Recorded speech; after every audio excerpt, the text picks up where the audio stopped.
And now I'm gonna I'm gonna let Dr. Tallamy telling us. Thank you very much. Are you gonna use that or this? I'll use this. Okay. All right. I forgot to tell her to just say, here's Doug. But next time. Thanks for coming. The sun's out. You could be out enjoying yourself, but I'm going to talk about nature's best hope, my idea of what nature's best hope is. And I'll give you a spoiler, you're nature's best hope. So I'm really going to tell you why I think that is true. If we can get, there we go. Before we do that, though, let's talk about what E.O. Wilson's idea of nature's best hope was. The great, late great E.O. Wilson of Harvard, extremely long, productive career of just about 60 years long. But one thing that was consistent throughout that very long career was his love of life on planet Earth and his efforts to save it. And he wanted to save it not just because he loved it, but because he knew it was essential to our own survival. So in 2016, he wrote this book, Half Earth, Our Planet's Fight for Life. And he had one simple message. He said, if we're going to save life anywhere on planet Earth, we're going to have to save nature. We're going to have to save functioning ecosystems on at least half of the planet, or it will disappear everywhere, and that includes humans. It was a very bold statement, and he spent most of the book talking about the science that supports that very bold statement. And then he ended the book. He didn't spend a lot of time telling us how we were going to save nature on half of planet Earth. Of course, to a conservation biologist, that is a wonderful idea. We'll just put half the Earth aside, and everything is in trouble can be in that half, and we can be in the other half. And it'll be great. But half of terrestrial Earth is already in some form of agriculture, and I don't see that disappearing anytime soon. And we have 8.2 billion people in the other half, along with all of our hardscape and roadsides and airports and detritus, and we don't have a third half to put aside for nature. So how can we realize E.O. Wilson's dream? That's really what I want to talk about tonight. And I think we can. I really do think we can. But we need a new approach to conservation to do it. Before we talk about that, though, let's talk about what happens periodically in oak trees. We have what we call an oak mast. This is an oak mast in 2019, very large oak mast in the red oak group. And they happen every couple of years, and I know you have them down here in Texas as well. Well, I'm usually entertained. So I just took one of those acorns and I stared at it. And I was rewarded because an insect started to chew its way out of the acorn. First, it chewed a little hole for its head. Then it forced its head through there. Then it forced its entire body through that hole. It's a tight squeeze. But once it's out, it's a very dangerous time for that insect larva because it's good to eat. A lot of things are after it. So it gets to safety by wiggling and squirming beneath the soil surface. That takes about 30 seconds. And once it's underground, it stretches in all directions and forms a chamber. And within that chamber, it converts itself to a pupa. And then surprisingly stays in that underground chamber as a pupa for 2 years. After 2 years, comes out as an acorn weevil. That's what an acorn weevil looks like. A lot of people think weevils have big noses because it looks like they do, but that's actually an extension of the head capsule. And the mouth parts are way down there, and they take those mouth parts and they chew a hole into the center of the acorn, turn around, lay an egg in that hole, and that is how the larva gets into the acorn. Why do they spend 2 years underground? Why don't they come out the next year the way most insects would? Well, it takes red oak acorns 18 months to complete their development. So if they came out the next year, there wouldn't be enough acorns for them. Of course, after they leave the acorn, it leaves a hole. It's kind of like a true vacuum. And Aristotle, a long time ago, told us nature abhors a vacuum. And in this case, she's filled it with 3 species of temnothorax ants, tiny little ants where the entire colony lives in the holes made by acorn weevils after they've left the acorn. And if scouts find a new hole in a new acorn, they get all excited because their old acorn's falling apart. So they tell everybody it is time to move. Grab the larvae, grab the eggs, move the entire colony into the new acorn. That takes about 30 minutes. Once they're in there, they post a guard, make sure nobody else comes in. And that's where they'll live for the next 2 years until that acorn falls apart. So what's my point with that little story? That's just one of literally millions of very specialized interactions, largely between animals and plants that comprise the bulk of nature. This is another one, the relationship between jays and acorns. Jays are the primary disperser of oak acorns. They'll take an acorn, they'll fly up to a mile, sometimes a mile and a half from the parent tree, and they tap that acorn beneath the soil surface. I want to read these notes. What are these coming up here? Once it's underground, of course, that's what they're doing is storing food for the wintertime. The objectors are going to go back and have something to eat. But for every 4 acorns they bury, they only remember where one is. So for every 4 acorns they bury, they've actually planted 3 oak trees. And a single jay can bury 4,500 acorns each fall. Specialized relationship between pileated woodpeckers and carpenter ants. That's what they rear their young on, carpenter ants. So we won't have pileated woodpeckers or red-bellied woodpeckers or flickers or many other woodpeckers if you don't have carpenter ants. And you won't have carpenter ants unless you have the big trees that make those carpenter ants. You won't have this bee, Andrena facilii, unless you have Phacelia. That is the only pollen that bee can rear its young on. And it turns out that pollen specialization is very common in our native bees. We got between 3,600 and 4,000 species of native bees, and over a third of them can only reproduce in the pollen of particular plants. You won't have the Baltimore checker spot without white turtlehead. I could talk all night, all week, all year about nature-specialized relationships, but the point I want to make tonight is that many, actually, unfortunately, most of these relationships, nature itself is on the ropes these days. And it's on the ropes because we didn't take Teddy Roosevelt's advice. Way back in 1908, Teddy heard that the state of Arizona was going to mine the Grand Canyon. So he went to the canyon, looked out over the edge, and he said, "Leave it as it is." And with those 5 words, he started the process of creating the Grand Canyon National Park. Well, we didn't leave most of the country as it was, particularly the lower 48 states. Come back here.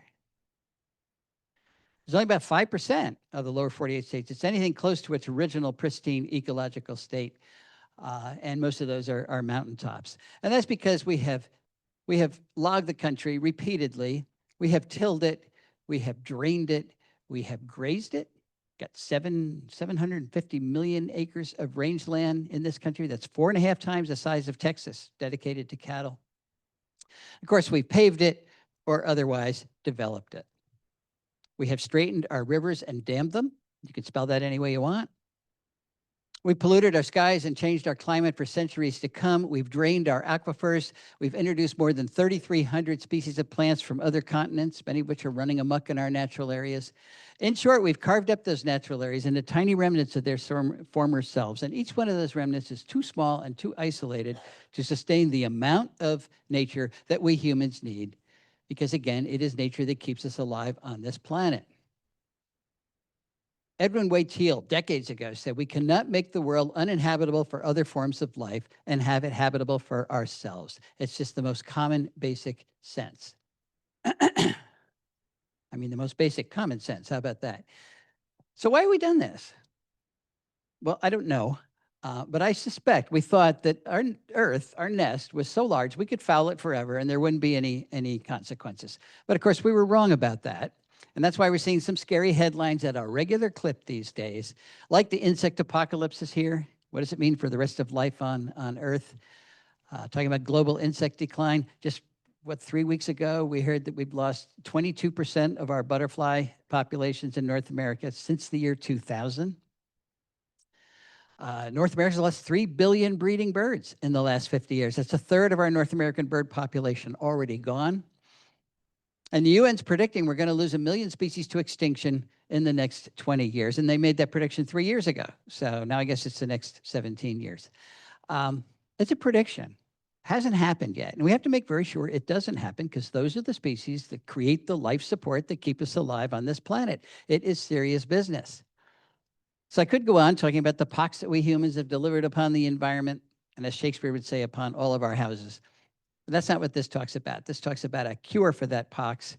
It's a cure that'll take small efforts from lots of people like you and me, but those efforts will deliver enormous physical, psychological, and environmental benefits to everybody.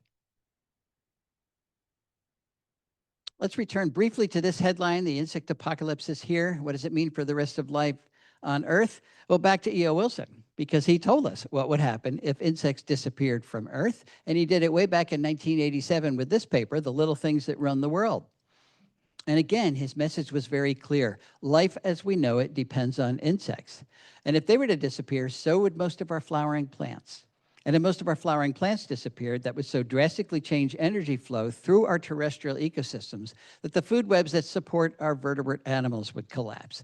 We would lose our amphibians, our reptiles, our birds, and our mammals.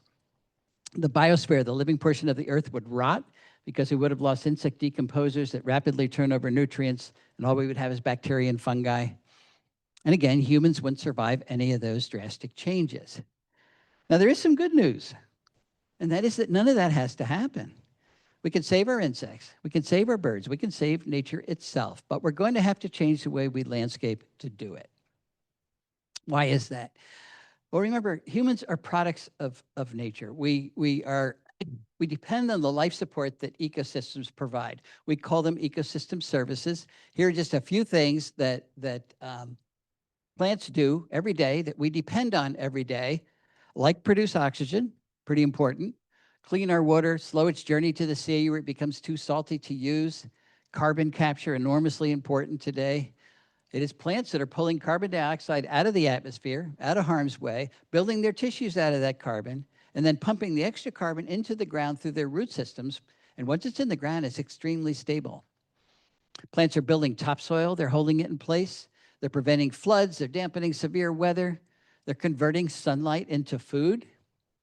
If we lose our plants, we're going to have to eat sunlight, and then we will lose weight. What do animals do for plants? Lots of things, but these are important ones. They provide pest control services. They pollinate nearly 90% of our flowering plants. They disperse plant seeds.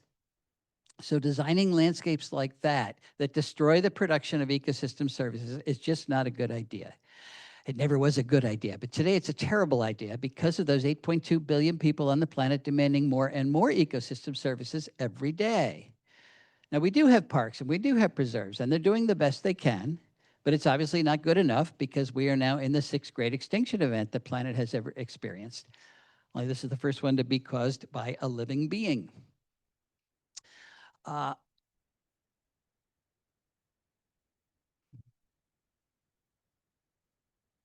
think we'll just move on at this point. There have been visionaries through the ages who have recognized that we humans needed to work on our relationship with planet Earth. And Aldo Leopold was one of the most eloquent. He wrote extensively in the first half of the 1900s. And one of the things he said is the oldest task in human history is to live in a piece of land without spoiling it. There have been indigenous groups that have been able to do that for long periods, but our huge Western societies and our huge Asian societies are terrible at doing that. We habitually take more from the earth than it has to offer, completely wrecking an area, going to another place, doing the same thing, not sustainable behavior. But Aldo Leopold had a lot of faith in humans. He believed we were capable of developing what he called a land ethic. He knew we had to use the land. We had to farm and lumber and graze and mine and do all of those things. But he believed we could learn to do them gently enough that we did not destroy local ecosystems. That's what he called a land ethic, and he wrote about it in the Sane County Almanac. What he did not write about was developing a land ethic where we actually lived. And I'm not sure why that was, but I suspect the notion that humans and nature cannot live together. We cannot coexist in the same place at the same time. That notion was so deeply embedded in the culture of Aldo Leopold's day, still remains in our own culture, unfortunately. Well, he may not have recognized that it was an option. What I want to argue this evening is that not only is living with nature an option, it's now the only viable option that's left to us. In the past, of course, conservationists worked pretty much exclusively where there weren't a lot of people. We now need to turn that on its head and practice conservation where there are a lot of people, because that's pretty much everywhere. And that means we've got to find ways for nature to thrive in human-dominated landscapes. Not hang on by a thread, not get diminished every year, but thrive. Where should we start?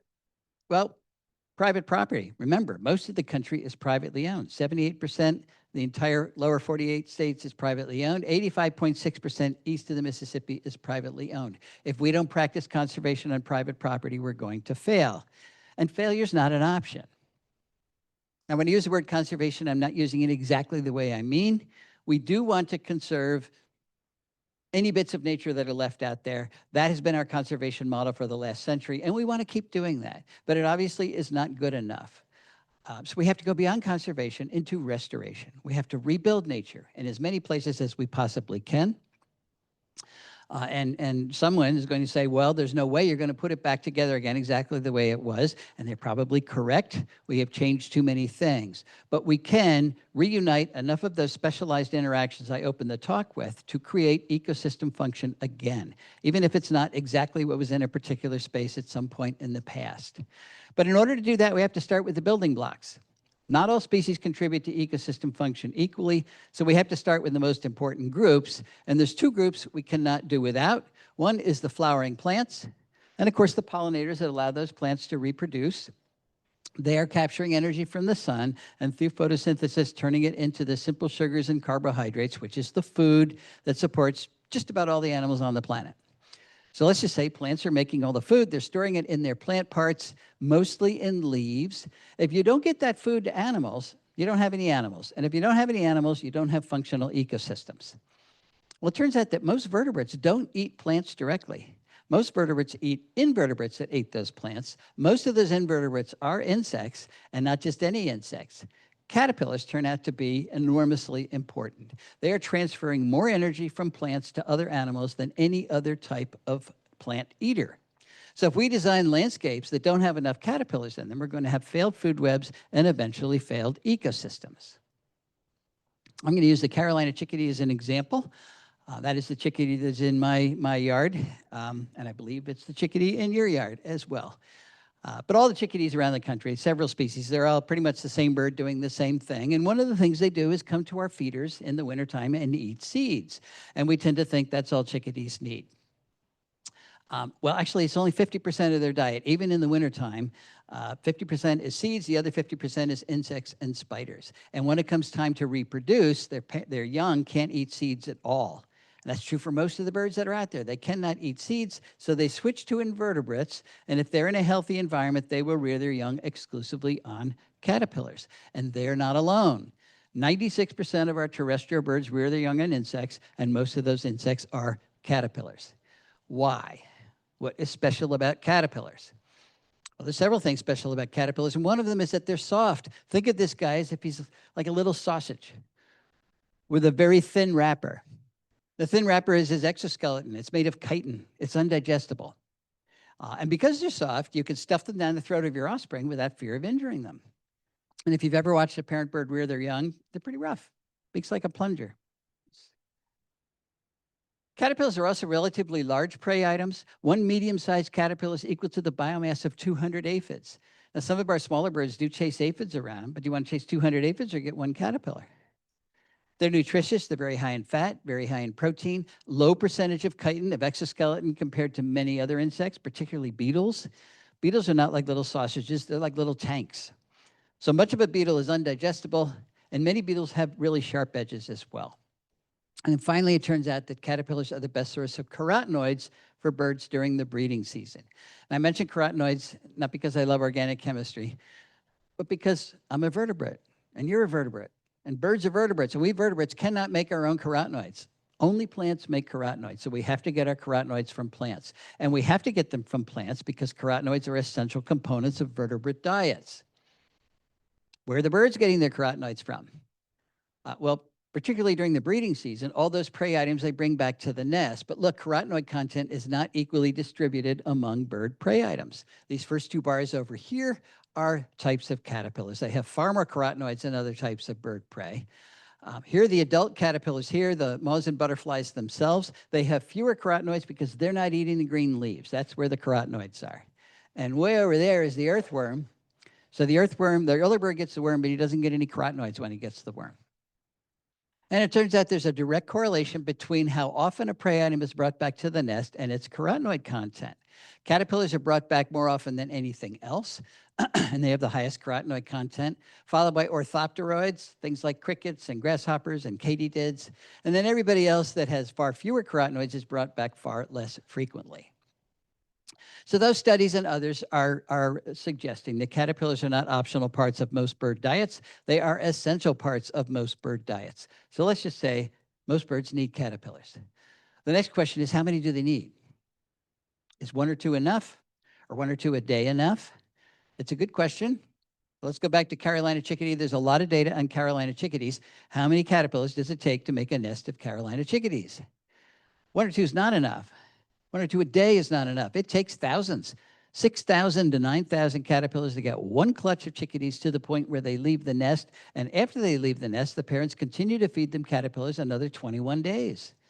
So you're really talking about tens of thousands of caterpillars required to get one nest of a bird that's 1/3 of an ounce through to maturity. That's 4 pennies worth of bird. And if you want chickadees to breed in your yard, you've got to have all those caterpillars in your yard because they only forage about 50 meters from the nest. And that's true for most of the birds. They forage very close to the nest. And if we landscape in a way, so they're not flying 5 miles down the road to the nearest woodlot.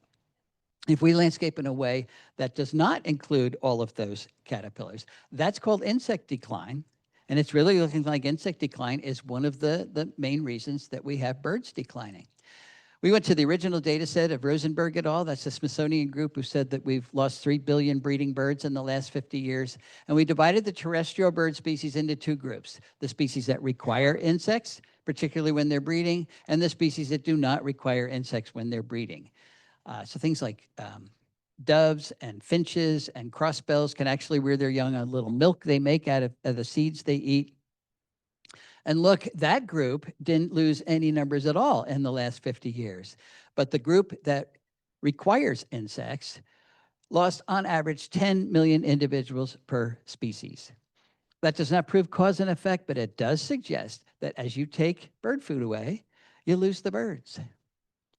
So I think we need to raise the bar about what we're asking our landscapes to do. In the past, we've asked them to do one thing, be pretty. Now we're going to ask them to do 2 things, be pretty and ecologically functional at the same time, and that is not going to happen if we don't put the caterpillars back. So how do you put caterpillars back into your landscapes? Well, you do that by adding the plants that support those caterpillars. Seems pretty straightforward.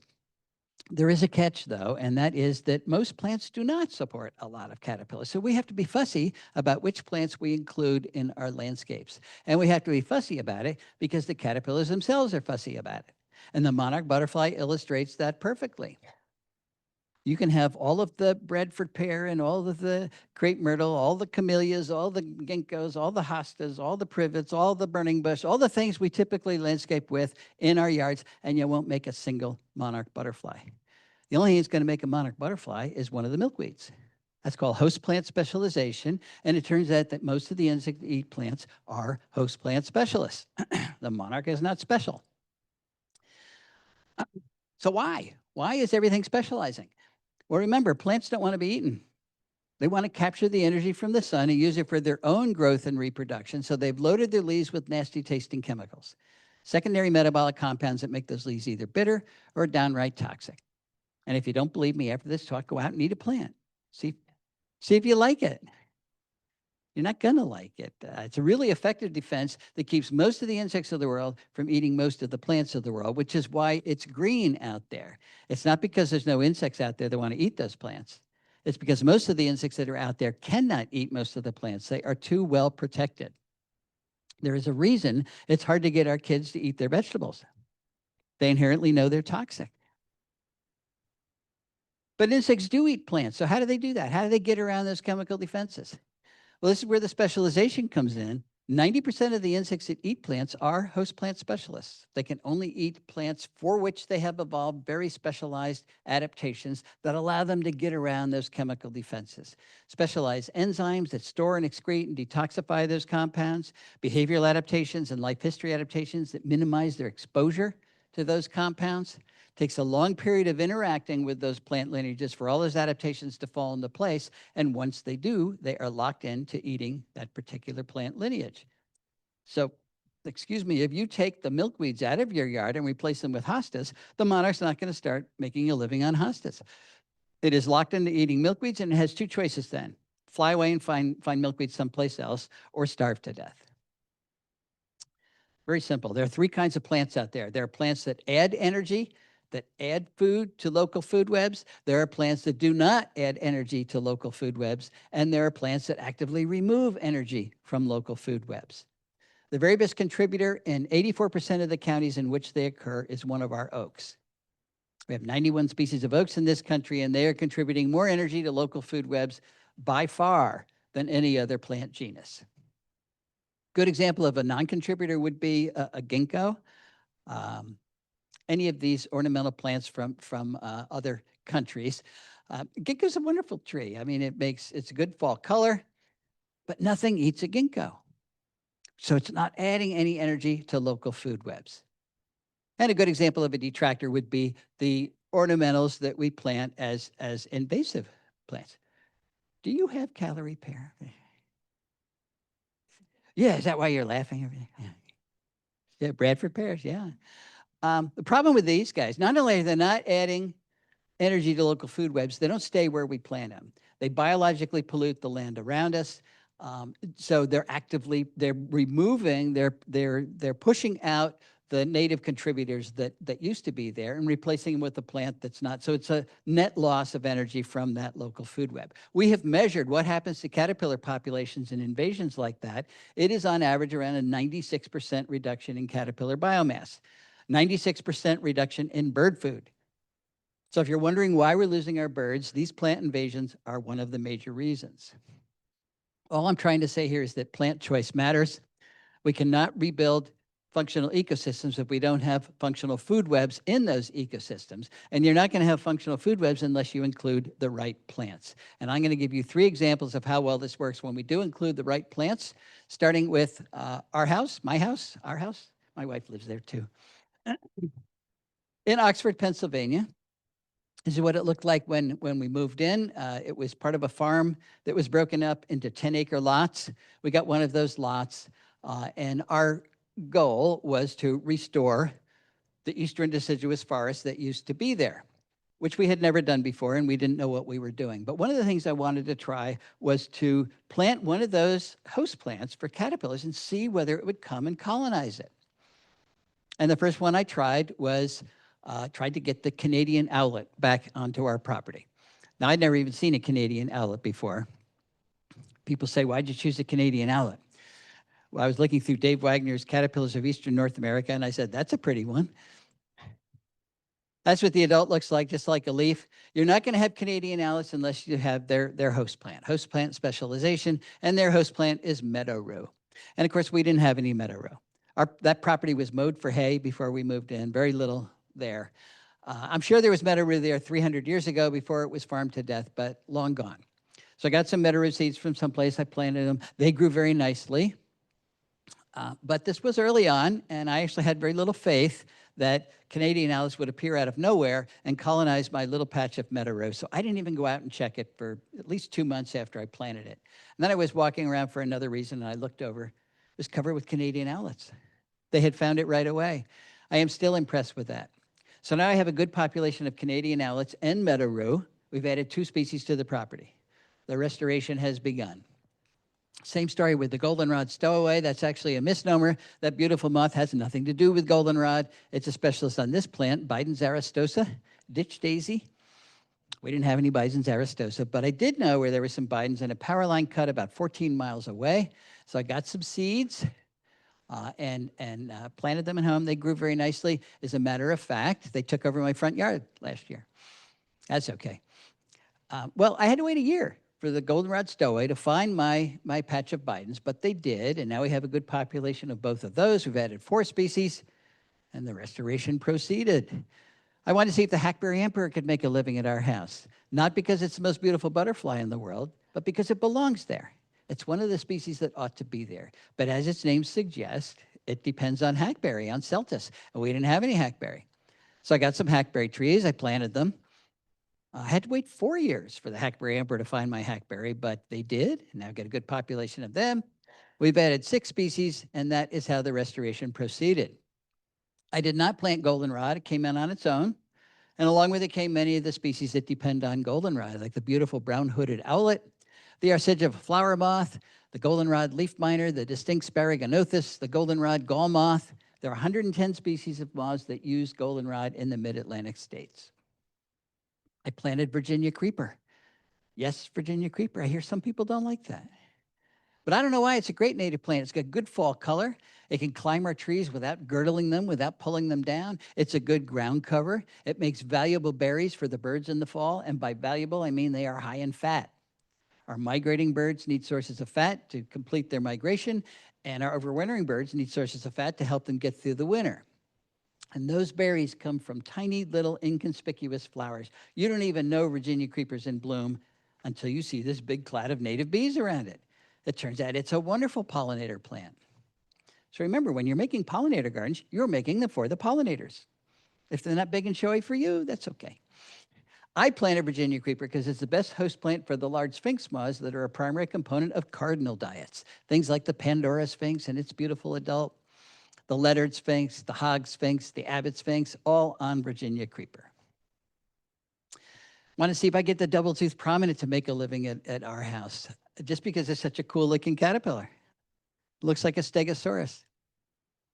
It's a specialist on elm, particularly American elm. And of course, we didn't have any American elm. We lost it decades ago to the Dutch elm disease. But there are two big American elms at the University of Delaware that did not die. And every year they make a lot of seed. So the second year after we moved in, I gathered up some of the seeds from the gutter, free. Planted them, they germinate in 6 days, they grow very quickly. Today, those trees are well over 80 feet tall. None of them have died, and yes, they brought in the double-toothed prominent, American elm. Want to see if I get the evening primrose moth to make a living at our house, just because it's beautiful. I like beauty like anybody else. Well, as its name suggests, it requires evening primrose, and we didn't have any evening primrose, so I planted that. The moth did come. It spends the day with its head stuffed in the flowers. Sometimes it's crowded in there, but it's always very cute. I don't know why they do that, but and I planted lots of oaks. Now, those are just examples of the plants that we put back on our property, but I want to focus on oaks for a while because they are such important plants. That is the Bedford oak in Bedford, New York, Martha Stewart land. People argue about whether it's 400 years old or 500 years old. It's enormous. And I do hear people say, I'm not going to plant an oak because I won't live long enough to enjoy it. And if you can only enjoy your oak when it's 400 years old, you are right, you won't. But if you can enjoy what your oak is contributing to your local food web, you can enjoy it right away.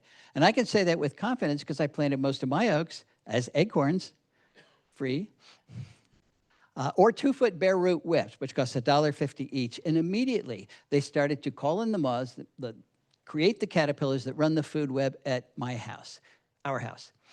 Things like the solitary oak leaf miner, Juvenil's dusky wing, the yellow-shouldered moth, Suzuki's promolactus, the red-washed caterpillar, the yellow-vested moth, the orange-tufted oneida, the spiny oak caterpillar, the two-spotted oak punky, the variable oak leaf caterpillar, the red-humped oakworm, the pink-striped oakworm, the hesitant dagger moth, the lesser oak dagger moth, the medium dagger moth, the greater oak dagger moth, the streaked dagger moth, the afflicted dagger moth, the crown bucolatrix, the orange-patched smoky wing, the white-blotched heterocampa, the oblique heterocampa, the red-lined panapoda, the laugher, and literally hundreds more species of caterpillars have come to the oaks on our property, and they come right away. That is a pin oak that has just popped its head above the leaves, and there's a caterpillar standing on the ground eating the leaves of that tree. And people say, oh no, he's gonna kill the tree. No, an ovenbird's gonna come eat it in the next 20 minutes, and it will have contributed to the local food web when it's 3 inches high. You don't have to wait 10 years or 100 years for your oak to start to contribute. It will contribute right away. So the question is, all right, that's what our house looks like. It will look that way in maybe another 2 weeks when all the leaves are out, taken from about the same place I took that first picture. And the question is, has life returned? We've put some of the plants back. Has life returned? Now, you can measure life any way you want. And we're measuring it 2 ways, the number of bird species that have bred on our property and the number of things that they're eating when they're breeding. And I'm talking about moths. The number of moths that are now making a living at our house. Moths, not butterflies. Butterflies are bad-tasting, day-flying moths, which is why they fly during the day. Most of them don't taste good, so they're not adding a lot to local food webs. I am counting the moths. I'm taking a picture of every single one that I have encountered. I've been doing it, this, I guess, is about the 8th year. I'm still at it, but I am up to 1,339 species of moths that are now making a living at our house. Now, we have 10 acres. Pennsylvania is either 22.9 million acres or 29.2 million acres. I can never remember. So on one tiny, tiny, tiny, tiny slice of Pennsylvania, we've got 44% of all the moths that occur in the entire state because we put the plants back. And because so many of those are types of bird food, we have recorded 62 species of birds that have bred on our 10 acres. Not flew by, but bred. Why am I telling you this? Well, this is another headline we see all the time. The World Wildlife Fund says 2/3 of Earth's wildlife have vanished as if it's a mystery why. They have disappeared since 1970. It's a terrible statistic. But I'm thinking, gee, not at our house. I'm convinced we have increased biodiversity by more than 2/3. It didn't take that long, and it wasn't that hard. We just put the plants back. What would happen if everybody put the plants back? We really could turn statistics like that around. But will it work on smaller properties? Let's say in suburbia. That's an excellent question. So let's go to Margie and Dan Terpstra's house in Kirkwood, Missouri. They have 0.6 acres, 18 times less land than Cindy and I have. They live in a development. They're surrounded by everybody with the big lawns. And when they moved into their property, it was completely choked with Amur honeysuckle, bush honeysuckle, another serious invasive. So they got rid of that. They planted 70 species of native plants, put in a water feature that they call a bubbler, and then they started to count the birds that are using their yard, and they are up to 154 bird species using their yard, including 35 warbler species. If you're a birder, you know that is an amazing number. At our house, we've only recorded 18 warbler species. So does it work on smaller properties? Yes, it does. What about urban yards? Let's go to Pam Carlson's house in Chicago. And I mean in Chicago, her property abuts O'Hare Airport. 1/10 of an acre, 3 times smaller than the average lot size in North America. She's not connected to any natural area at all. She is a tiny island in the middle of Chicago. It's a pretty island. Pam is a native plant landscaper, and she knows what she's doing. The only non-native there is her little swath of lawn. Next time somebody tells you you cannot use native plants attractively, remember Pam. She did the same thing. She removed her non-native plants, put in 60 species of native plants, included a water feature, and then she sat back, she says, with a glass of wine, and started counting the birds using her yard. She's up to 127 bird species that have used her yard, including a woodcock. There's Pam's woodcock. So if you haven't seen a woodcock lately, go to Pam's house in Chicago. All right, there's 4 things we need to think about if we're going to succeed in a big way, and we need to succeed in a big way, also in a big hurry. And one of them is we've got to think about shrinking those lawns. We have 44 million acres of lawn in this country, which is an area bigger than all of New England combined. And it's dedicated to an ecological deadscape. Why do we do that? Well, it's a status symbol. Lawn is a status symbol and has been for a couple hundred years. We also like neat, and it is easy to keep lawn neat. And we have to display our Halloween decorations. And occasionally we have to park our submarines as well. Remember the 4 responsibilities, 4 ecological responsibilities that every landscape has. Every landscape has. If we're going to reach that sustainable relationship with the natural world that supports us. And of course, we have to do that. Every landscape has to support a food web. If you don't have a food web there, you don't have any animals. If you don't have any animals, you don't have a functional ecosystem. Every landscape has to sequester carbon, help climate change. Every landscape has to manage the watershed in which it lies. And every landscape has to support pollinators. Lawn does none of those things, which is why I pick on it. So let's reduce the area we have in lawn. Now notice I'm not saying get rid of it. It's still the perfect plant to walk on without killing it. It's a good cue for care. It shows your neighbor that you understand what the culture is, but we don't need 44 million acres of it. So let's take areas that look like this and turn them into areas that look like this. I got this picture from Dan Getman. He lives in Missouri, and he had a big lawn. He's putting these plants in, and he wanted me to see it. Okay, well, let's cut the area of lawn in half. We'll make the math simple. Let's say we got 40 million acres. We're going to cut that in half. That will give us 20 million acres that we can restore right at home, and that is what we're going to build Homegrown National Park out of. And it will be big. It'll be bigger than the Adirondacks, plus Yellowstone, plus Yosemite, plus Grand Tetons, Canyonlands, Mount Rainier, North Cascades, Badlands National Park, Olympic National Park, Sequoia National Park, plus the Grand Canyon, plus Denali, which is huge, plus the Great Smoky Mountains. Add up all those parks, still less than 20 million acres. So Homegrown National Park will be the biggest park in the country. What do you get when you put a park at home? What do you get when you put some part of nature right where you live? You get the opportunity to interact with it. It's your own time, your own pace. All you have to do is go outside, or maybe even just look out your window. You can avoid crowds. You know, if you go to a real national park, last year, 375 million people there with you. I know what you're going to interact with. It's free. There's no admission fee. It's never closed no matter what pandemic or government closure comes down the pike. No travel hassles. You get to experience the natural world alone. I think that alone is really important. It's not mediated by somebody else. It's that unique relationship between you and Mother Nature. And it's particularly important for our poor kids who are suffering from nature deficit disorder, according to Richard Louv. So we're trying. We get 30 kids, we put them on a bus with a teacher, they drive for an hour to a natural area. I guess in Texas, they drive for 5 hours to a natural area. They walk around for an hour, the teacher tells them not to touch anything. Then they get back in the bus and they drive 5 hours back home. And that's their experience with the natural world. But it's really been an experience with 30 other kids and a teacher telling them not to touch anything. If they have some part of nature right where they live, all they have to do is go outside and get to know it, become familiar with it, fall in love with it, alone, no parental supervision. If we hover over our kids, we're sending the message that this is dangerous stuff. This is something you should be afraid of. Our kids are afraid enough, believe me.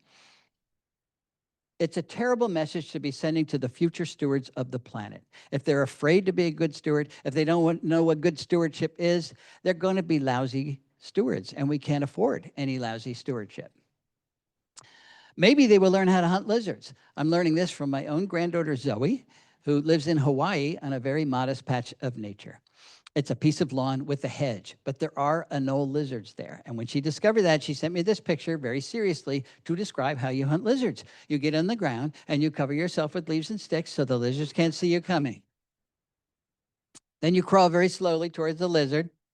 No smiling. This is serious business.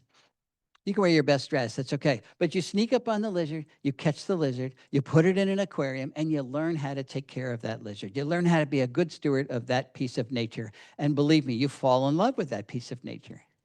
Now, I don't think Zoe's going to be crawling on the ground in her best dress, catching lizards the rest of her life. I don't think. She sent me this picture not long ago, so who knows. But I guarantee she's going to remember those very modest interactions with nature the rest of her life, and I guarantee she's going to be a good steward of the planet because of it. And if you want to join Homegrown National Park, you can do it. It is a real thing, small nonprofit. Go to our website, homegrownnationalpark.org, and register your property on the map.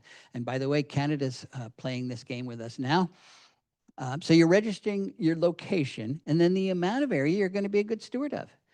You're pledging to be. Maybe you already are, but you're pledging to be. So maybe you really are going to reduce the area of lawn.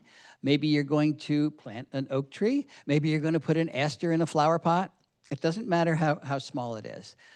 And then your little piece of your county is going to light up with a firefly. That's our little emblem there. And you get to see how many other people in your county have joined Homegrown National Park. And of course, the object is to get the entire country to light up with fireflies.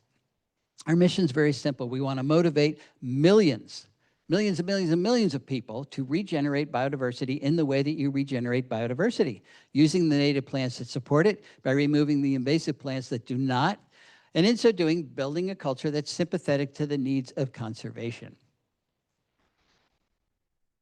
There are real ecological products associated with Homegrown National Park, and one is a significant increase in biodiversity. And what's happened at our house just convinces me this works. Nature is really resilient. You can start with something that's mowed for hay and turn it into a vibrant ecosystem in just a few years. Measurable reduction in invasive species. If everybody removed the invasive species just on their property, we'd be 78% done nationwide. We'd be 85% done east of the Mississippi. What is Texas? I think it's 95% private property. So you'd be 95% done. Not completely, but it's a very good first start. Significant drawdown of atmospheric CO2. Lawn is the worst plant for sequestering carbon. If you replace it with anything else, you're going to sequester a lot more carbon and help climate change. And we're also going to start to build viable habitat outside of parks and preserves. Any bit of conservation we do outside of a park is going to help conservation inside of the park. Equally important, though, I think, are the sociological products associated with Homegrown National Park. And one is national awareness, not just of what the problems are, but what the solutions are and what our roles in those solutions are. We want to change the culture. want people to recognize that nature's not optional. It's not there just for our entertainment. It's essential. It's essential for everybody. And I think that means everybody owns responsibility to help sustain it. We want to convert hope into action.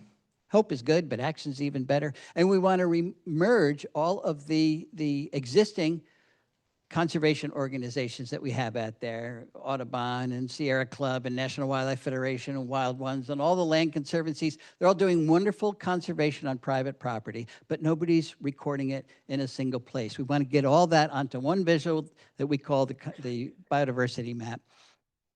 And that will tell us where we have gaps, where we need to work harder. It'll tell us how close we are to the 30 by 30 initiative. We're going to save 30% of the US by 2030. Not if we don't record conservation on private property. Did I mention that it's free? We are not competing with any other conservation organization. We're all on the same page. We just want to get everybody onto the same page because it's motivational. By the way, those states are different colors. The darker green you are, the more the state has participated. That's what it boils down to. So it's a competitive thing too. Texas doing all right, but yeah. Okay, what plants are we going to put in the area where we reduce lawn? I'm going to argue that some of them have to be what I call keystone plants. Remember what a keystone is? It's a stone in the middle of the Roman arch. When you take it out of the arch collapses. Well, if you take keystone plants out of the local food web, the food web collapses because they are making most of the food. They're creating most of those caterpillars. Just 14% of our native plants are supporting 90% of the caterpillar food that drives our food webs. So think of the keystone plants in the ecological house that you're building as the 2x4s that hold the house up. They are the support system. They're essential. You can't build a house out of wallpaper, and that's what we've been trying to do for the last century. I already told you oaks are the best keystone plant in 84% of the counties in which they occur. In the mid-Atlantic states, they support 557 species of caterpillars, over 950 species nationwide. Again, no other plant genus comes close to that. So how do you find the best plants where you live? Actually, you have a very good Texas database right here, but if you don't have access to that yet, it's going to be featured on Homegrown National Park, by the way. But you can go to Native Plant Finder and the National Wildlife Federation today and put in your zip code, and the ranked list of the most important woody and herbaceous plants in your county will pop up. And that's an abbreviated list because I ran out of room. Point is that there's more and more resources today. The old excuse of not knowing what to plant is just an excuse. We do know what to plant now. All right, we're going to shrink the lawn. We're going to use keystone plants. We're going to invite a lot of insects to our property, and then we're going to kill them with our security light, which is not the goal. It turns out that light pollution is one of the major causes of insect declines, and those are all the ways that lights kill our insects, particularly the moths that make those caterpillars that run our food webs. It's a very serious environmental problem, but it has a really simple solution. Just turn the light out. I know there's a lot of lights out there, but there's a lot of us to turn those lights out, and I also know you're not going to do it because you're going to be worried about the bad man. Put a motion sensor on your security light so it only turns on when the bad man comes. And if you don't want to do that, even easier, take the white bulb out of your security light and put in a yellow bulb. Yellow wavelengths do not attract nocturnal insects. It's just a wonderful solution to a really serious problem. And there was a paper that came out just the other day that says actually yellow incandescent lights are not as good as yellow LEDs.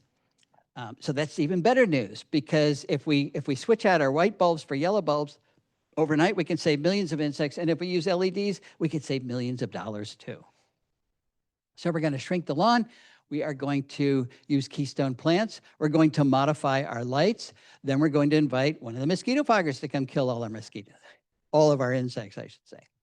This is a booming business around the country, and why not? They say what we are fogging is a natural organic product that only kills mosquitoes. And if that were true, I would hire them. But it's not true. Natural and organic, it's pyrethroids, and that's the same compound made by chrysanthemums. But cyanide is natural and organic. ricin is natural and organic, so I don't know what that means. Only kills mosquitoes, that's not even close to true. It kills all the insects it comes in contact with, including our beleaguered monarchs. You know when the monarchs are migrating through Texas? It's in the fall, right when you're spraying the most for mosquitoes. You can't do that. You can't do that. This was a mosquito fogging event on Kent Island in the Chesapeake Bay. My friend happened to be there, and he picked up a handful of dead monarchs, but he said there were thousands on the ground. It was during a big migration event. And it kills all the pollinators that we're trying to save. It makes no sense. If you really want to, well, the reason it doesn't make any sense is because it doesn't control mosquitoes. If you're trying to control mosquitoes in the adult stage, you have to kill 90% of them. These guys kill about 40%, which means they have to keep coming back and back and back and charging you each time. If you really want to control mosquitoes, this is something you should try. It's using biological control in the form of mosquito dunks. You get a bucket, you fill it full of water, you put in a handful of straw or hay, put it out in the sun, any organic matter, put it out in the sun for a few days to build up a population of diatoms and algae. That is what mosquito larvae eat. Then it becomes an irresistible brew to any female mosquito that is in your yard. She will lay her eggs in your bucket. Then you go to the hardware store and you get a sheet of mosquito dunks. That's Bacillus thuringiensis. It's a natural bacterium that only kills aquatic diptera, and the only aquatic diptera in your bucket is a mosquito larva. So it's targeted. It's only killing what you want to kill. It's cheap, $12 for a season's worth of control, and it works. And it would work even better if everybody did it. This works too, by the way. Get a fan, put it on your picnic table, plug it in. You can have your cocktail out there in the afternoon and sit in the directed breeze. Mosquitoes don't fly into directed breeze. You don't have to kill anything. No, mosquito dunks do not kill dragonfly larvae. That's the beauty of it. It only kills mosquitoes. It's very, very directed. Okay, the fourth thing we need to do is to landscape in a way that allows those all-important caterpillars to complete their development. If they don't complete the development, you don't have more caterpillars the next year. And I'm talking about how we landscape under our trees. This is just an example. I live in Chester County, Pennsylvania, where oaks support 511 species of caterpillars. A few of them, like the polyphemus moth, complete their development on the tree. The caterpillar eats the leaves, it spins a cocoon and hangs from one of the branches, it emerges as an adult, and then it does it all over again. Everything happens on the tree, but that is unusual. Most of the species, 94% of them, drop from the tree when they finish growing and wiggle their way underneath the ground and pupate underground, or they spin a cocoon in the leaf litter that's under the tree, and that's the problem. There is no leaf litter under the tree. We don't tolerate it. It's messy. And we mow and compact the area under the tree with our equipment until it's rock hard, particularly in the summer, and it's almost impossible for those caterpillars to get underground to safety. These are oak trees. That's an ecological trap. It's calling in the moths to lay their eggs. The caterpillars develop and drop down and die. And of course, the cement landscape is not the answer either. This is what a typical yard looks like. And I just had a grad student finish measuring what is under our trees. East of the Mississippi, I think it's 78% of them is lawn, and then some other things. So it's typically like this. And the question is, how do caterpillars do in a situation like that? But I guarantee they do better in a layered landscape like that. Heather Holm calls this soft landing. So the caterpillars fall down. And what's soft about it is that the ground is not compacted. It's well planted, and you could support a lot of other things there, but the key is you don't have compacted soil. Why not? Because we're not walking there, and we're not mowing there. It's a no-go zone. It also allows you to shrink the lawn. This is where you can do your fancy spring ephemeral gardening. You just put beds under your tree. The bigger, the better, and the more beds you have, the less lawn you have. Use the available native plant ground covers that are available for you, things like wild ginger. This is native pachysandra. That's Virginia creeper as a ground cover. Golden steel, there's a whole bunch of them. May apples, foam flower fern. If you can see the ground, you don't have enough plants. Green mulch is the way the way to go. I'm sorry, I'm enjoying the dinner I had. It was very good. So the caterpillars will love it, but so will your trees. Okay, former grad student Desiree Narango did some wonderful work with chickadees in the suburbs of Washington, D.C. And one of the important messages that her dissertation provided is that there is room for compromise in our plant choices. And compromise, believe it or not, is good. She had one simple question: how well do chickadees do in suburban landscapes that are dominated by native plants versus suburban landscapes dominated by traditional introduced ornamentals? And when they're dominated by introduced ornamentals, they produce 75% fewer caterpillars. So right away, you have 75% less bird food in those landscapes. They were 60% less likely to have breeding chickadees at all. Everybody had a nest box up, but the chickadees would come and look around and say, there's not enough food here. We're not even going to try to breed. If they did try to breed, those nests contained 1.5 fewer eggs. They were 29% less likely to survive at all. If they did survive, they produced 1.2 fewer fledglings, and it took them 1.5 days longer to do that. And if you put all that data into a population growth model as a function of the percentage of non-native woody plant biomass in your yard, from none to 100%, this is what you get. That dotted line is replacement rate.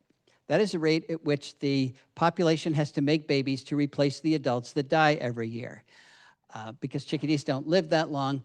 If you reproduce at that rate, you have a sustainable population. It's not growing, but it's not shrinking either. If you make more babies than adults die, anything above the line here, and that's what happens when you have very few non-native plants, then you have a growing population. But if you dip below the line seriously, and that's what happens when you have a lot of non-native plants, you have an unsustainable shrinking population. Right there is where those lines intersect, which suggests, underneath that message there, that we can have up to 30%, very liberally speaking, up to 30% of our landscape non-native woody plant biomass without destroying the local food web. So that's the area of compromise right there. Now, we can't tolerate any invasive plants because they are ecological tumors. They just keep spreading. I got an email once from somebody saying, can't we just have a few? I said, well, how many tumors do you want in your body? You can leave a few if you want, but they don't stay a few. But there are plenty of ornamental plants that are not invasive. Remember Dan Getman? That's a ginkgo tree. Why does Dan have a ginkgo in his native landscape? Well, it turns out that Dan's wife likes ginkgos, and Dan likes his wife, so he added a ginkgo. The real question is that ginkgo destroying the productivity of this landscape? No, it's just there. Is it going to escape and wreck the woodlot? No, it's not invasive. It's just there. I like to think of plants that are just there doing nothing, but they're pretty as if they're statues. So there you go. There's Dan's statue. If all of Dan's plants were statues, he would not have a productive landscape. The point is, it's not the presence of these non-native plants that destroys food webs. It's the absence of the productive native plants. If we increase the percentage of them, we can tolerate many of these. Can we use native plants formally? Absolutely. This is a Lynn O'Shaughnessy design taken by a drone 400 feet up. You don't get more formal than that, and every plant in that landscape is a native plant. Formality is a function of the design. It's not a function of the plants in the design. Our native plants are used in formal designs in Europe every day. They love them. If the Europeans can love our native plants, maybe we can too. Can we put a pollinator garden into a typical suburban yard like this without offending anybody? Sure we can. Just put a little fence around it. It formalizes it. It tells your neighbor this is on purpose. It's not just a bunch of weeds you forgot to mow. It's pretty when it's in bloom. It's servicing several species of bees. It's not very big. Could be bigger. But if everybody did it, it would help. Help what? Help make pollinators. Why do we need pollinators? Well, the media will tell you need pollinators because they're pollinating a third of our crops, as if that's the only reason. It's not even true. They pollinate about a 1/12 of our crops. The reason we need pollinators is because they're pollinating 80% of all plants and 90% of all flowering plants. We need pollinators everywhere we need plants, which is everywhere. How about this? A Drew Latham design. It's much bigger. Imagine the amount of life supported here versus the amount of life supported there. Seems like a no-brainer. Can municipalities help us live with nature? Yes, they can, and more of them are doing it. Minnesota's been doing it for quite a while now. They've got a cost-sharing program where they pay homeowners to reduce or replace their lawn with appropriate Minnesota prairie plants. It's very popular. Pennsylvania has started a similar program. Virginia has a similar program, just getting started. So it's starting to spread. Marco Island in Florida is paying its residents to allow burrowing owls, listed species, to burrow in the front yard.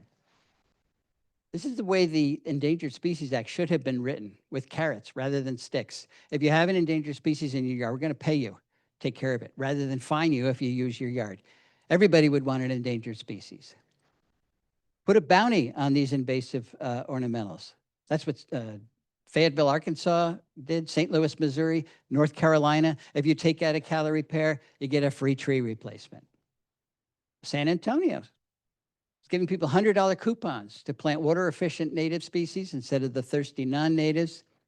And of course, the big lawn reduction programs in the far west, particularly California, this has gone up now. For every square foot of lawn you remove in California, you get $3 rebate. And if you want more information about all those programs, memorize that. All right, I think we've made 3 missteps in the early years of conservation. And the first one is serious. We're starting to think of nature as if it's optional. We like nature. We like to go bird walking or ride our bikes, just enjoy it. But it's not essential. And if it's not essential, when push comes to shove, when resources are in short supply, and they're always in short supply, nature takes a back seat. Went to the Cincinnati Zoo, and there's this wall-sized poster there, which to me epitomizes our society's view of conservation. We want to save nature, save wildlife, so that future generations can enjoy it. It was Teddy Roosevelt's argument for creating the national park system. We want the beautiful places, we want to save them so that future generations can enjoy it. And I get that, because nature is enormously entertaining, but it is much more than that. We want to save nature so that we have future generations. It's a little bit more urgent. We've also talked about or assumed that humans and nature cannot coexist. But if we restrict conservation just to the places where there's not a lot of humans, we're going to fail, because those places now are too small, too isolated, and there's too few of them. David Quammen has an excellent analogy between a Persian rug and an ecosystem. That is a functional Persian rug. That's not 71 Persian rugs. That's 71 rug fragments, none of which are acting like a Persian rug, and that's what we've done to our ecosystems. The UN designates biosphere reserves as places of ecological significance, and I don't like that language because it suggests there are places on planet Earth with no ecological significance. Not so. Every square inch of the planet has ecological significance, including our yards, including our corporate landscapes, including our roadsides, even including much of our agriculture. So we need to glue our rug back together again, folks. We've got to put the plants back. Not just to make biological corridors that allow plants and animals to move back and forth between viable habitats, but to recreate viable habitats in all those places where we've destroyed them. And the good news is, this is starting to happen. It is starting to happen all over the country. And when it does, it'll be the first time in modern history that humans have coexisted with the natural world. Our third misstep was to leave Earth stewardship to just do a few specialists, a few conservation biologists, a few ecologists. For some reason, we didn't see it as an inherent responsibility of everybody on the planet. But I don't know why, since every single person on the planet depends entirely on the quality of Earth's ecosystem. So why wouldn't everybody bear the responsibility of taking care of those ecosystems? Stan Rushworth, a Cherokee elder, once said the Western settler mindset was, I have rights. The mindset of indigenous people is, I have obligations. You're not born with those mindsets, you're taught them. We are very good at teaching this one. We have been terrible at teaching our kids and our peers that we all have obligations to good Earth stewardship. That does not mean you have to save biodiversity for a living, but you can save it where you live. And if you do, it empowers you. More and more people recognize that the planet's got some real issues, but they feel powerless. What can one person do? Well, one person can shrink the lawn, one person can use keystone plants, one person can put in a pollinator garden, one person can fire Mosquito Joe, one person can change their light bulbs, one person can remove their invasives. There's a whole bunch of things one person can do on their property and enhance their greater local ecosystem instead of continuing to degrade it. And it shrinks the problem down to something that's manageable. Don't think about the entire planet's problems. You get depressed. Just worry about the piece of the Earth that you can influence. If you own property, it's obvious. That's where you start. If you don't own property, help somebody who does. Help a land conservancy, help a park or preserve. They're all underfunded. They're all understaffed. They'll love you as a volunteer. So as a property owner or a volunteer, each one of us has the power, and we certainly have the responsibility to turn landscapes like this into landscapes like this. And whether or not we do so is going to determine nature's fate and then ultimately our own. Robert Swan recently said the greatest threat to the planet is believing that someone else will save it. It's not going to be someone else, folks. It's going to be you guys. I'll help a little bit, but it's going to be you. You are nature's best hope. Thanks very much.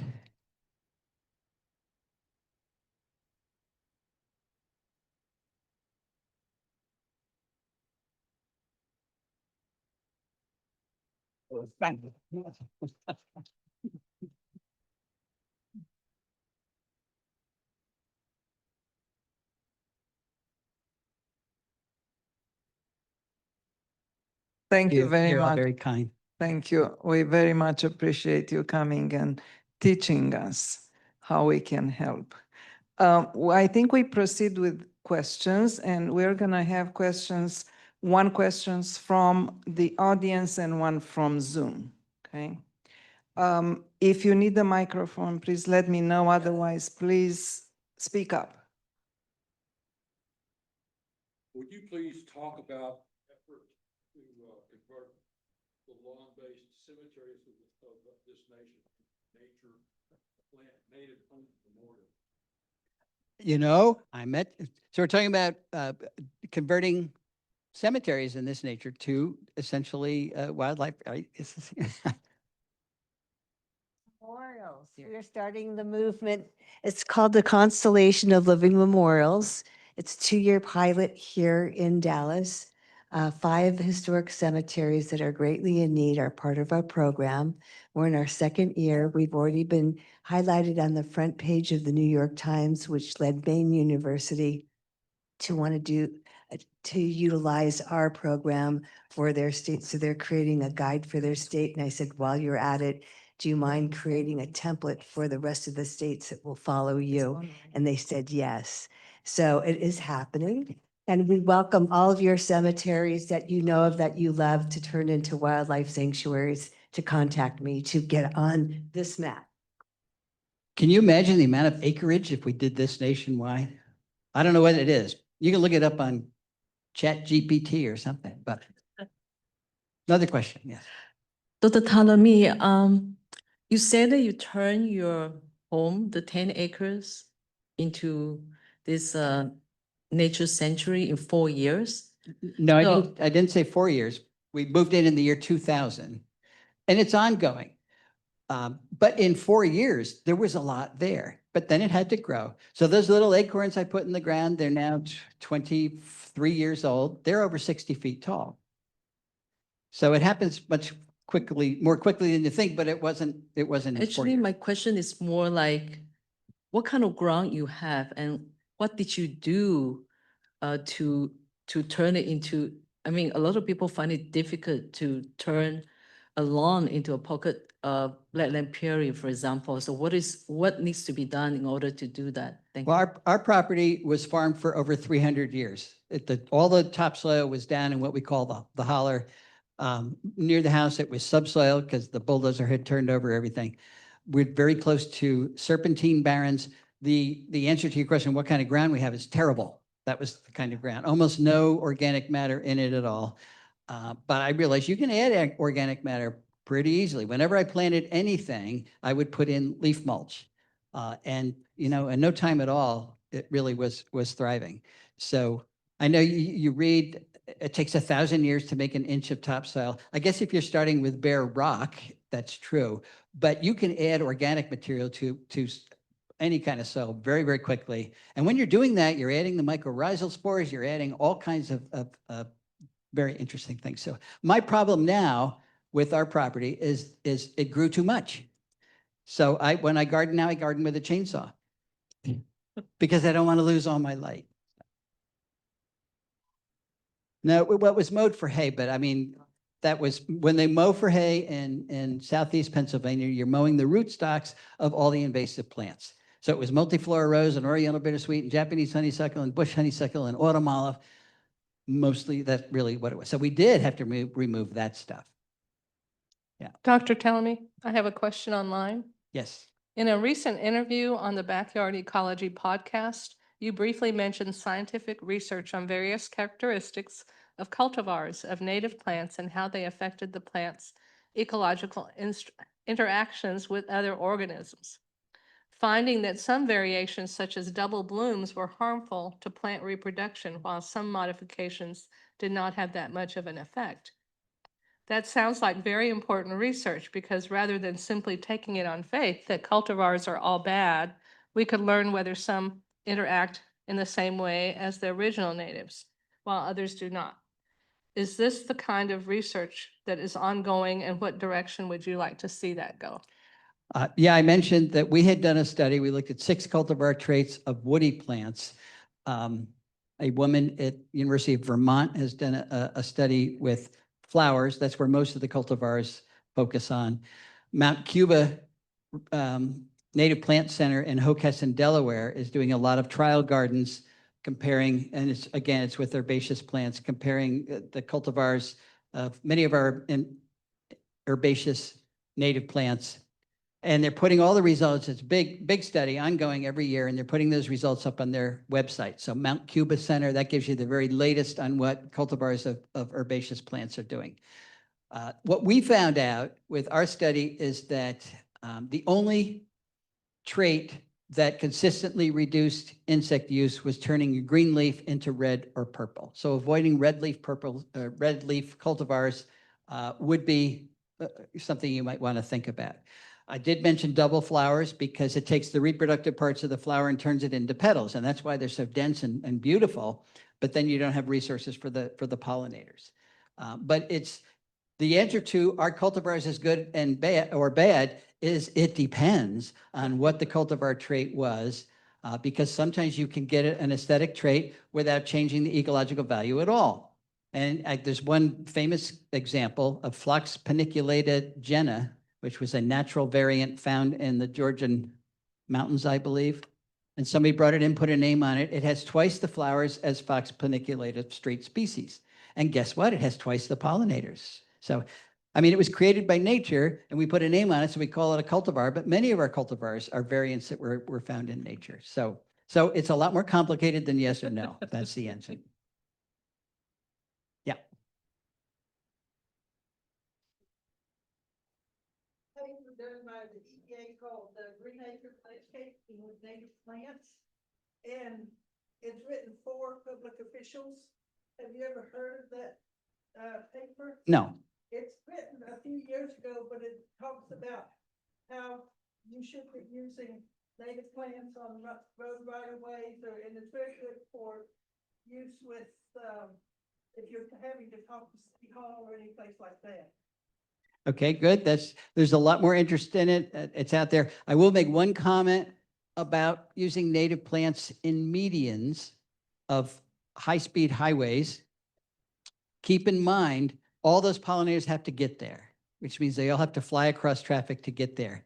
We did do one study on that, and it was slaughterhouse. So keep that in mind, because that's a lot of wonderful area that could be planted. The road, the edges makes a lot more sense.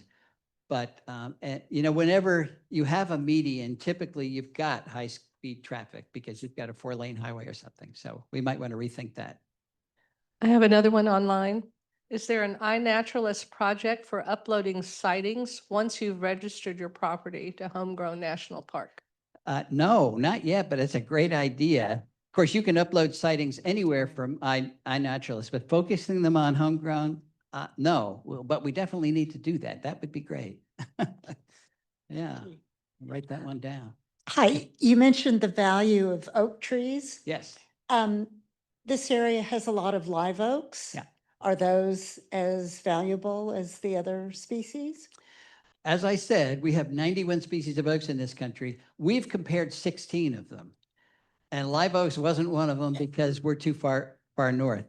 I will say out of the 16 we compared, The only oaks that underperformed a little bit were the oaks out of range. So willow oak and water oak, where we did this study in southeast Pennsylvania, are planted too farther north than they normally occur, and they supported less than they would have if we took it from where they actually occur. Live oaks, of course, are evergreen, and they're a little bit different. So they're not as succulent. The leaves are not as succulent as long as the other species of oaks. When they're just growing in, a lot of things use live oaks, but I am predicting that if I actually did a study comparing them, they might be a little bit under, but I don't know. Yeah, that's just supporting caterpillars, right? So yes, the oaks have many other, out of those 4 ecological goals I talked about, oaks are supporting the food web better than anything else. That includes the acorns and all the other stuff. They're supporting the watershed better because of their huge root systems. They're sequestering more carbon than the other plants because of their slow growth and dense structure. And even though they're wind pollinated, pollinators do go to those catkins in the fall and in the spring, and they do use oak pollen. They're not pollinating the oak, but they do use the oak pollen. So oaks contribute in all 4 of those ecological goals. I have another one from online. You gave examples of how municipalities can encourage conservation and restoration by residents. Can the same leverage be applied on the nursery trade? The best leverage on the nursery trade is the market. Nurserymen want to sell plants. If you buy them, they will figure out we'll carry them. They don't want to carry inventory that nobody's going to buy. So it's the general public that determines the market. And I've been saying for years, go to your nurseryman. If they don't have the native plant you want, request it. If they refuse to get it for you, leave. As opposed to buying something else, because then that's the pressure that says we should carry that. And that works. Then if there's no other, I have one more that's come up twice. They would like you to repeat your recipe and process for how to get rid of mosquitoes with those dunks. Okay, it's not my recipe. The mosquito dunks, they're sold online. They're sold in your hardware store. It's Bacillus thuringiensis. It's a natural bacterium that only kills aquatic diptera. So what you do is you create a place where the mosquitoes in your yard, your neighborhood, are going to lay their eggs. And that is it's a bucket that is going to go through a slight fermenting process. You're going to put in some dead leaves or some straw or hay and put it out in the sun for a couple days, and algae will grow and diatoms will grow. And that is what mosquito larvae eat. So the female mosquito says, this is the best place. I'm going to lay my eggs here. Once they lay their eggs and those eggs hatch, then you put in the mosquito dunk. It lasts for about a month, and you dump it out, do it again. And some people have said, why do you need the mosquito dunk? Just dump it out. And that's true. That will kill the mosquito larvae. But if you forget to dump it out and it takes more than 2 weeks, you're going to fill your yard with mosquitoes. So, Other questions? yes.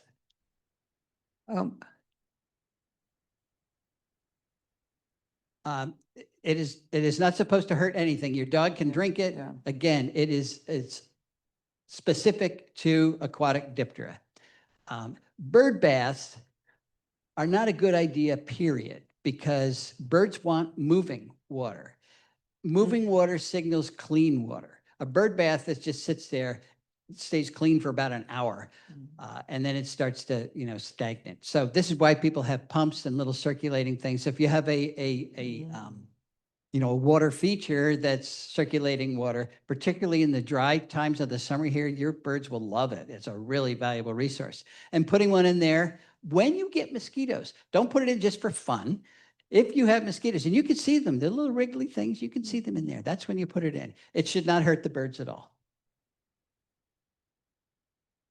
Other questions? Who took the beautiful pictures? My camera did.